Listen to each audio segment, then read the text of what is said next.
Voici une histoire complète du pasteur Marcelo Tunasi, racontée de manière captivante, idéale pour une vidéo ou une narration audio. Elle commence par une invitation à s'abonner et se termine sur la notion d'abonner. Introduction. Style narration YouTube. Avant de commencer, prends une seconde pour t'abonner, activer la cloche, liker et partager.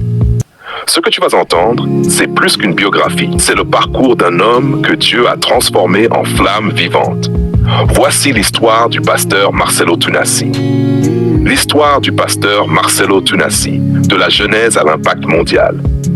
Tout commence à Kinshasa, capitale de la République démocratique du Congo, un pays vibrant spirituel, mais aussi traversé par de nombreux défis.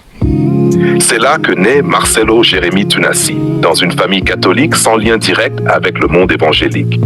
Durant son enfance, Marcelo est un jeune homme ordinaire, mais avec un esprit curieux, un cœur sensible et une soif profonde de sens. Très tôt, il ressent un vide intérieur que la religion traditionnelle ne comble pas. C'est dans ce contexte qu'à l'adolescence, il fait une rencontre personnelle avec Jésus-Christ.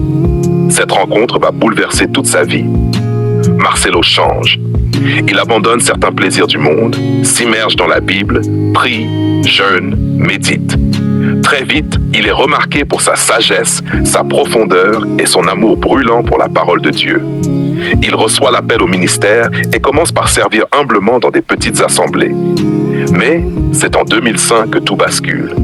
Il fonde l'Église, la compassion, avec une vision claire, bâtir une génération qui aime Dieu, hait le péché et vit la sainteté. Dès le départ, le ton est donné. Pas de compromis, pas de superficialité, que du feu pur. Le pasteur Marcelo devient rapidement connu pour son style unique.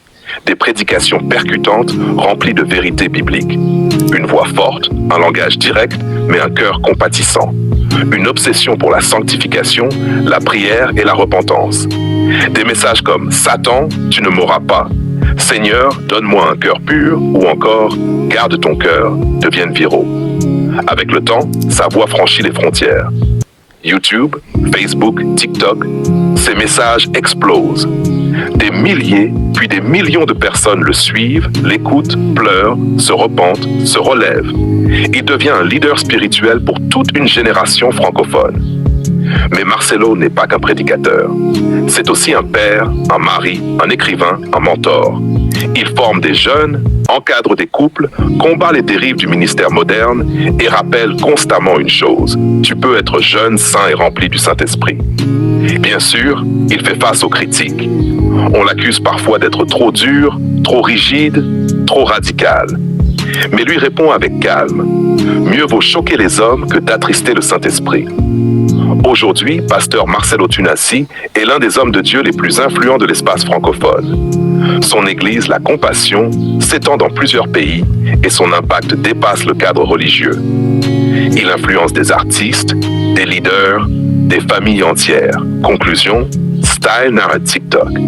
Tu viens d'écouter l'histoire vraie du pasteur Marcelo Tunasi, d'un jeune en quête de vérité à une voix prophétique pour son époque.